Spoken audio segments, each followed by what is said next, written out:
On the hour, rugbyleague.com news. Brought to you by Thomson Reuters, the global leader for news.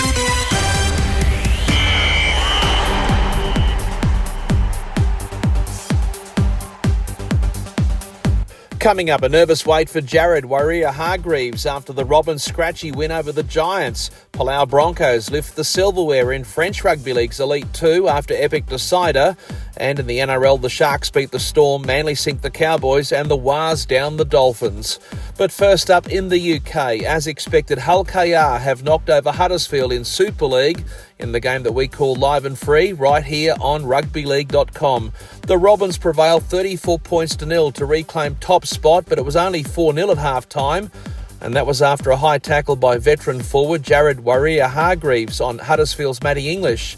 The 36-year-old Kiwi was sent to the bin by referee Tom Grant, and perhaps lucky not to have copped a red card. Regardless, a nervous wait now for JWH as the match reviewers examine what actually happened.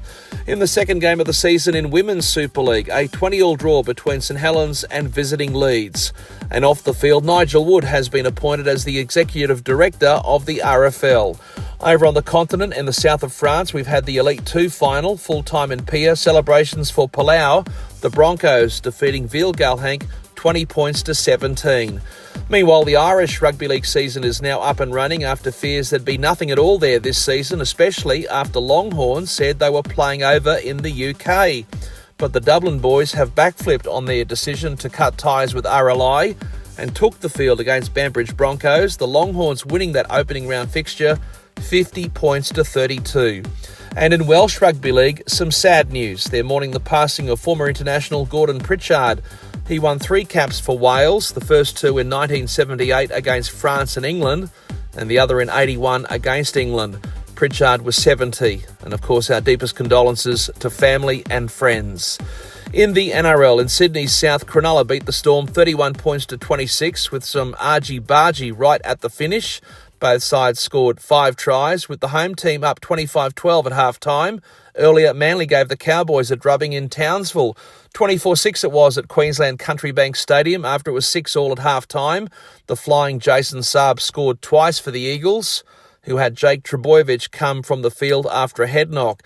He'll be out of action now for 11 days under the concussion protocols, of course.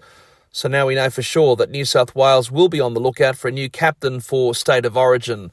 And in the first game on Super Saturday in Brisbane, the Warriors beat the Dolphins 16-12 at Suncorp Stadium after the Wars led 10-0 at the break. Making matters worse for the Finns, the loss of captain Tom Gilbert, who picked up what looked to be a serious pec injury. In the New South Wales Cup, Manly 18, Bulldogs 16, Newtown 18, Canberra 30, and in the first game of the round, Newcastle 10, Parramatta 30. And on the rep scene, Country beat City 26 points to 14. Congratulations to coach Aaron Gorrell. Back up in the Hunter, Newcastle club Curry have announced the re-signing of head coach, former NRL player Paul Stringer for next season. But on the field, a disappointing Denton Cup result on home soil for Curry, who got done 38-18 by Souths.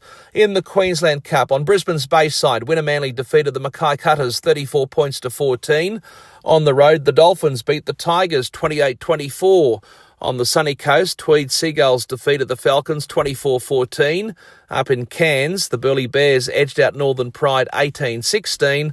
And finally, at Yeppoon, on the Capricorn coast, overlooking Great Keppel Island, the Ipswich Jets flogged the Capras 40 points to 20. I'm Jason Costigan, and that's the latest in news on rugbyleague.com.